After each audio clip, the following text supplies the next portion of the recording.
Flat Stanley's Worldwide Adventures, Book 6, The African Safari Discovery. Created by Jeff Brown, written by Josh Greenhut, and pictures by Mackie Pimentuan. Chapter 7, The Flat Skull. I present to you, thundered Dr. Follows in the dim light of his tent, the flat skull of Rufiji. Stanley, Arthur, and Mr. Lambchop all gasped. The skull was flattened in the wrong way. Instead of being flat the way Stanley was flat, front to back, its edge was down the middle. Dr. Fallows turned the skull sideways, and Stanley could see right in one eye socket and out the other. Nobody spoke for a long time. Arthur shook his head. Look at its teeth, he said almost to himself. Stanley saw that they were very small and jagged. That's not a person, Arthur said suddenly.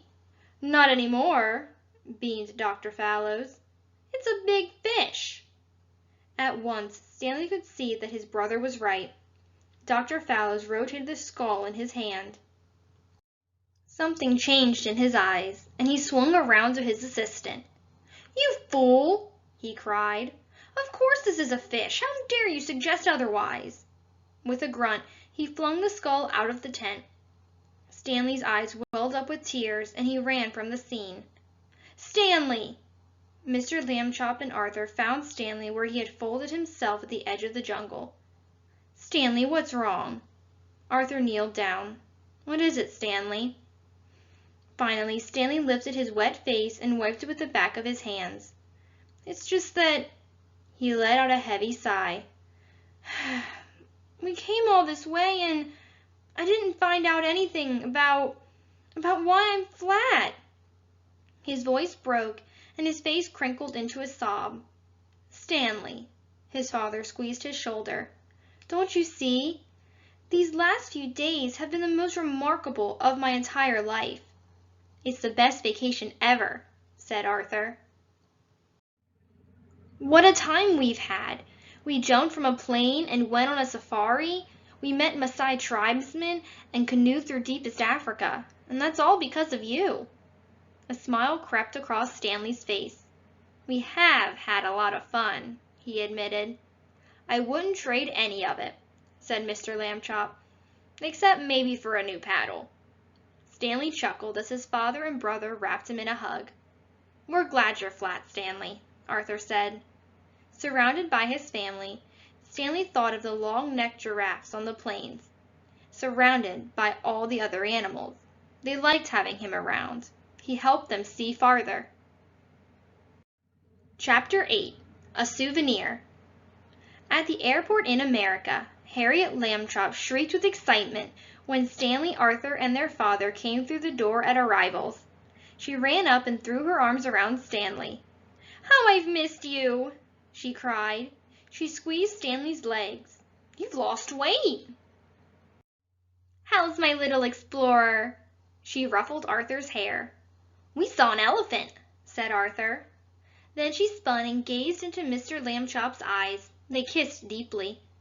Ew, said Arthur. We're in public. Harriet said, wait until you see what I got for you. She pulled two large, oddly shaped pillows out of shopping bags. She handed one to Arthur and one to Stanley. The pillows looked like curved raindrops. What is it? Asked Arthur. I won them in the silent auction at the Grammar Society fundraiser. That, she said, pointing to Arthur's, is a crocheted comma. And yours, Stanley, is a single quotation mark. What's the difference? Asked Arthur. Mrs. Lambchop blinked. Proper usage, of course. Back at home, Stanley stood in front of his enormous bulletin board.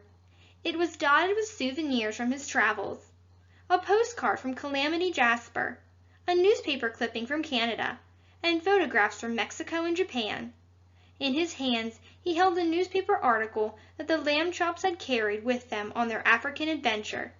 Flat skull discovered in Africa.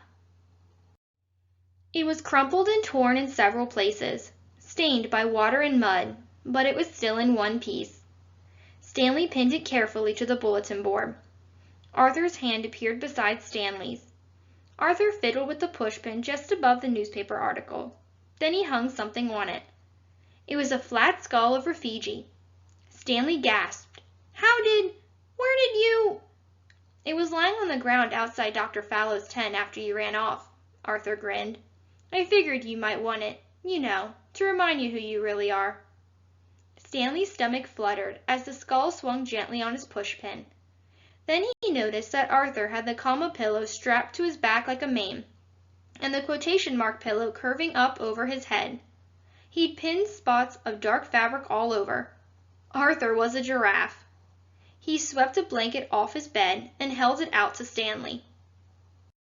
Want to go on a safari in the laundry room?